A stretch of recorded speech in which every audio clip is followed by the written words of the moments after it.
La Factory. La Factory.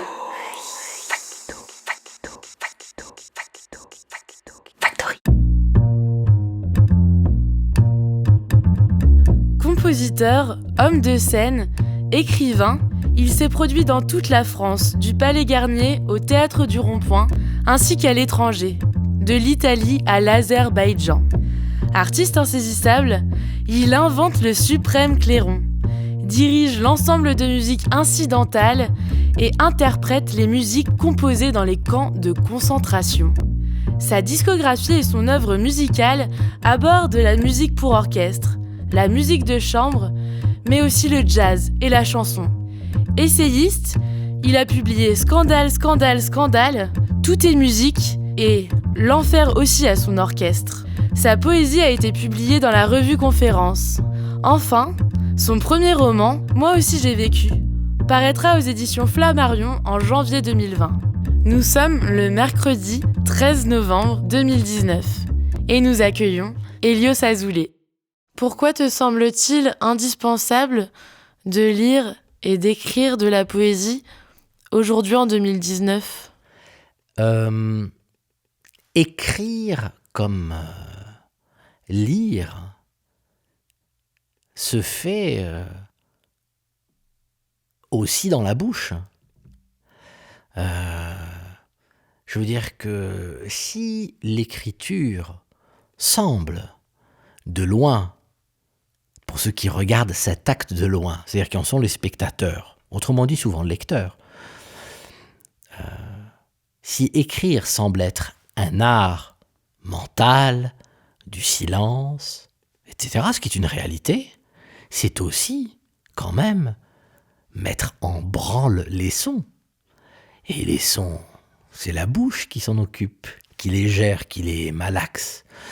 Donc je veux dire que, pas plus en 2019 qu'à n'importe quelle époque, il me semble que la résolution même de la poésie, c'est le fait d'être dite. Enfin, c'est sa matérialité, pour moi, absolue, dernière, définitive. Pour autant, la difficulté, je crois, plus pour ceux qui la disent que pour les gens qui l'entendent, c'est qu'on fait parler la poésie un peu tout le temps de la même manière. Comme si finalement, on disait aujourd'hui du Bach, on jouait aujourd'hui, du Bach, comme on jouerait de la musique contemporaine. Je veux dire, il y a des styles différents. Je pense que c'est pareil, dire une poésie de Ronsard, c'est pas dire une poésie d'Apollinaire, c'est pas dire du René Char, c'est pas dire du Ginsberg.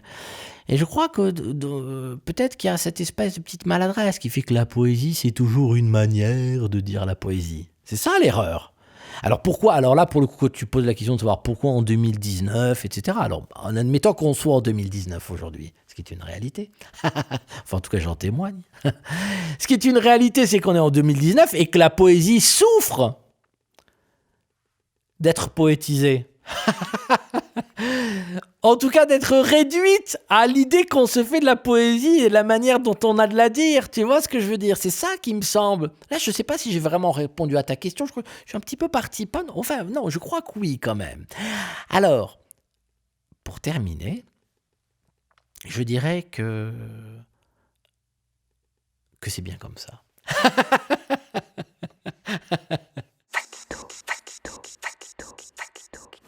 Quel est ton sujet de prédilection, si tu en as un, et pourquoi ? Je ne sais pas qu'est-ce que ça voudrait dire un sujet de prédilection. Ce que je peux te dire, puisque j'ai à la fois deux métiers, celui de musicien et celui d'écrivain. Et en tant qu'écrivain, j'ai écrit des essais. Je viens de terminer un roman là qui va être publié au mois de janvier. J'ai toujours écrit de la poésie. Et en tant que compositeur, j'ai écrit des pièces pour orchestre, des pièces pour piano, des pièces pour voix. Enfin, tu vois ce que je veux dire ? Et ce qui pourrait paraître dans l'esprit un petit peu étroit parfois d'un certain nombre d'affolés de la spécialité comme une espèce de dispersion, ben moi, ne me semble pas être de l'éparpillement. J'ai l'impression de viser toujours la même chose. J'ai pas de sujet de prédilection. Je crois que je parle toujours, j'essaye toujours, que ce soit musicalement, poétiquement, de parler au cœur de moi-même. Je veux dire, pas de parler à mon propre cœur, mais de parler de cette place-là, qui est le cœur de soi. De toute façon, parce que c'est là d'où on parle vraiment. Le reste, c'est du cinéma, le reste, c'est du théâtre, ou c'est des gens qui disent la poésie comme ça.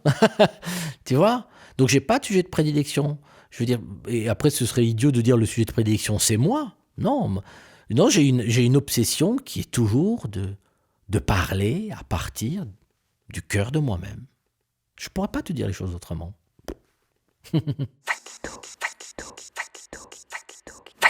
Pour finir, aurais-tu une idée poétique qui apporterait quelque chose de positif au monde de demain?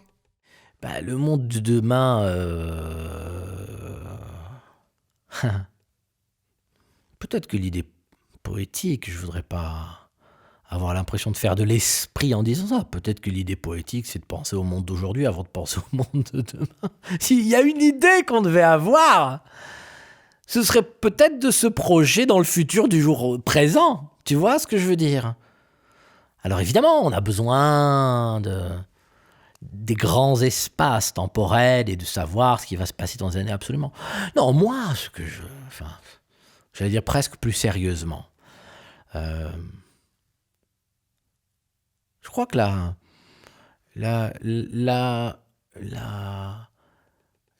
poésie, c'est peut-être une façon de... Enfin, qu'est-ce que c'est que la poésie? Je dirais que peut-être la poésie, c'est une façon aussi de, de, de voir le monde, enfin, tel qu'il est. Ça ne veut pas dire d'être détaché des drames qui pourraient traverser nos époques, etc. Je crois pas. Attends, faut se méfier peut-être des poètes aussi. Enfin, tu vois, je crois qu'il faut pas demander à la poésie de quoi que ce soit pour le monde de demain. Si un poète il a quelque chose à dire, ça se passe dans l'instant. Si un homme il a quelque chose à faire, ça se passe. Je donne un exemple qui va peut-être te paraître absurde, mais quand on aime au moment où on aime. On ne dit pas demain j'aimerais. Donc pourquoi demander à la poésie quelque chose pour demain? Demandons-lui quelque chose pour aujourd'hui. La seule chose que je pourrais dire, c'est de peut-être pour ceux qui nous écoutent, puisque ça va être écouté. Mais là, c'est un homme qui parle à des gens qui l'écoutent. Bon, c'est de se détendre avec l'idée de la poésie. C'est que la poésie existe, elle a toujours existé. Je crois que c'est une nature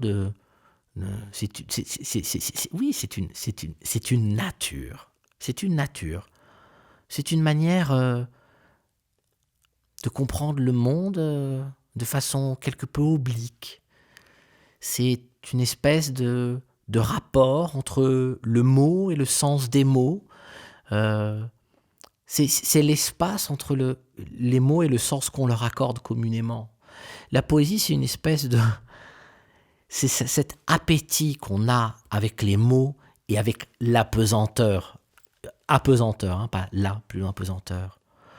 Cette espèce d'appétit d'apesanteur du rapport qu'on a entre les mots qu'on utilise et les mots tels qu'ils sont utilisés d'une manière générale. Et peut-être qu'on pourrait aussi voir, pour essayer de répondre à ta question, mais ce serait jamais une question que je me serais posée. Mais je veux bien, par gentillesse, essayer d'y répondre. Je crois que la poésie, c'est ça. Si on peut-être qu'on peut essayer de voir le monde avec cette espèce d'appétit d'apesanteur et ne pas toujours le voir avec les définitions qu'on lui accole. Peut-être que le monde n'est pas si collé à la définition qu'on a de lui. Et de ce point de vue-là, la poésie peut-être nous libère et nous permet, peut-être l'espace de quelques instants de grâce chagalienne, comme ces personnages dans les tableaux de Chagall qui décollent des tableaux, tu vois, ce violoniste qui est sur le toit, ces amoureux qui flottent dans l'air. Peut-être que la poésie, c'est ça. Juste la possibilité, un court instant de se dégager de cette pesanteur, justement. Je ne sais pas si j'ai répondu aux questions, mais tu veux que je dise un truc? Je ne sais pas si la poésie mérite qu'on lui pose tant de questions.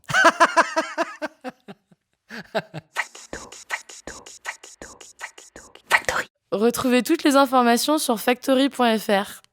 C'était La Voix de la Poésie avec Elios Azoulay.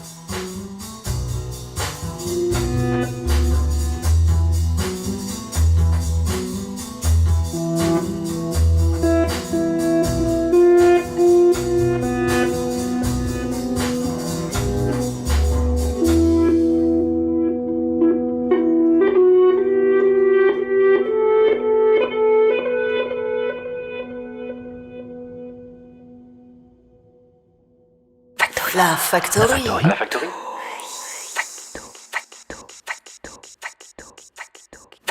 Et pour conclure cet entretien, voici quelques textes d'Elios Azoulay. J'ai choisi dans 3 de mes textes le premier, et peut-être le plus musical de tous, s'appelle « And then the music comes ».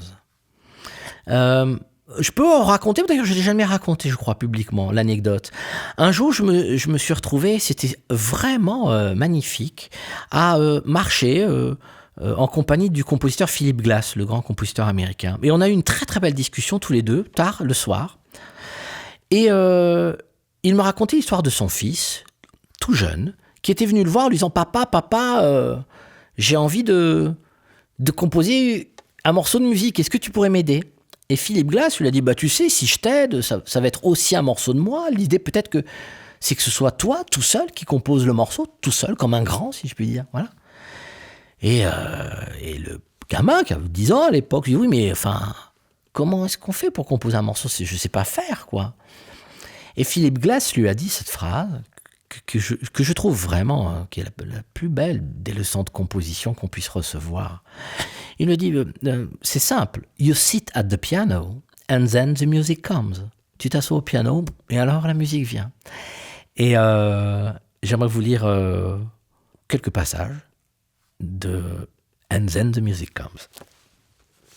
Peut-être d'ailleurs que le mieux, c'est d'en lire les 2 extrêmes. Je vais vous lire vraiment le premier poème et le dernier.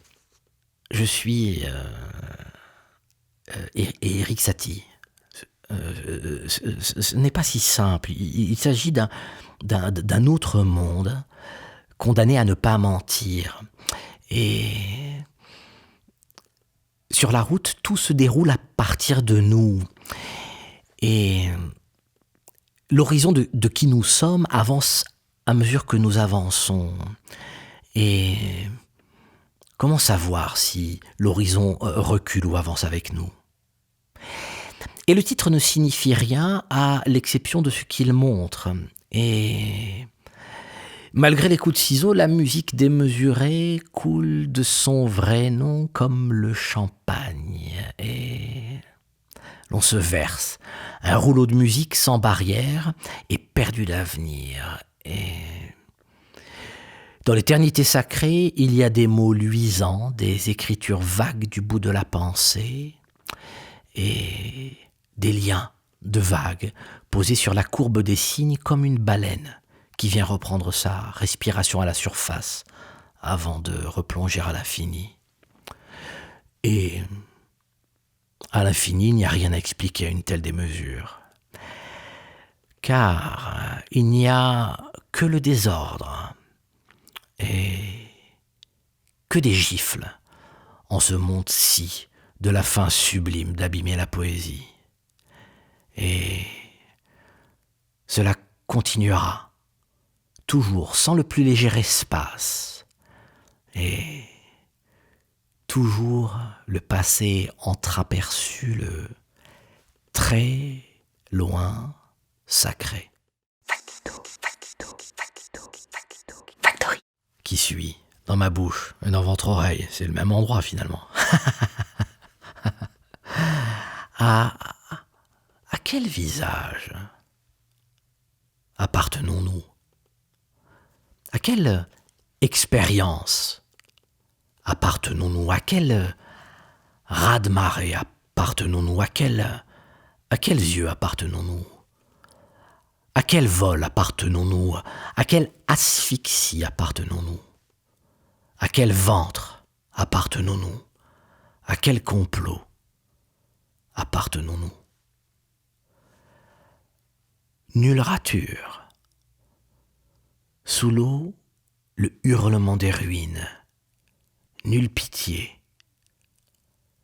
Englouti. La tête à coups de cathédrale. Enfin, l'orgue assassiné. De quel rêve nous réveillons-nous? De quel rêve ouvrons-nous les yeux? Hésiter, plonger, respirer l'eau. Factory. J'aimerais maintenant vous lire une œuvre, d'ailleurs que je suis en train encore de travailler ici, chez vous, à la Factory, qui est une œuvre que je poursuis et qui me poursuit depuis plusieurs années, qui s'appelle Éclaircie et qui est une espèce de... Je dis vraiment une espèce de dictionnaire.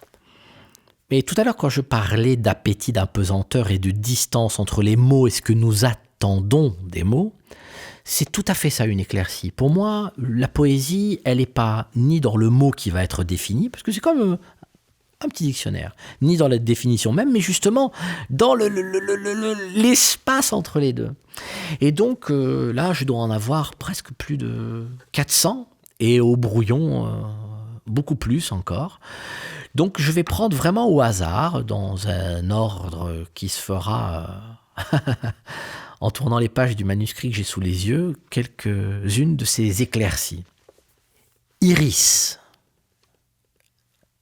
Malgré la lumière, l'impénétrable n'est qu'effleuré. Cheveux. Ça y est, c'est l'heure des tempes inquiètes. Littérature. Il a réconcilié les hommes à coups de phrases.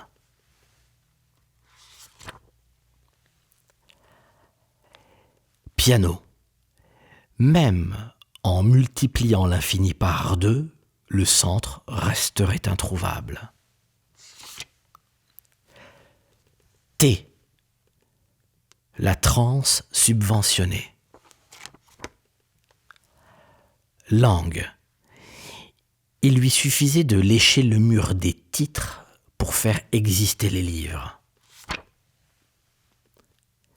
Furie. Nos feux nous rattrapent. Masque. La vie s'affole entre le masque et la peau. Escargot. Les limaces bavent, les escargots transpirent. Croissant de lune. La lumière de son sourire me chuchota son visage.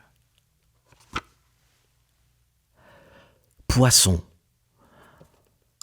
Tout avait commencé par un monde sans paupières. Le jugement dernier. Marie ou le laboratoire du détail. Fracture. Le cynisme est une intelligence qui s'arrête devant l'obstacle à franchir. Foi. La palette des certitudes consumées. Calvitie. Sur mon crâne, une araignée fait la morte. Foudre. Le feu des affluents.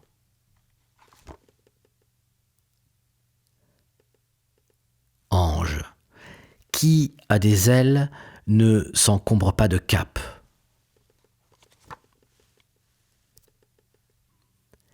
Liturgie. Il n'y a pas de pensée juste qui ne fasse l'épreuve du corps.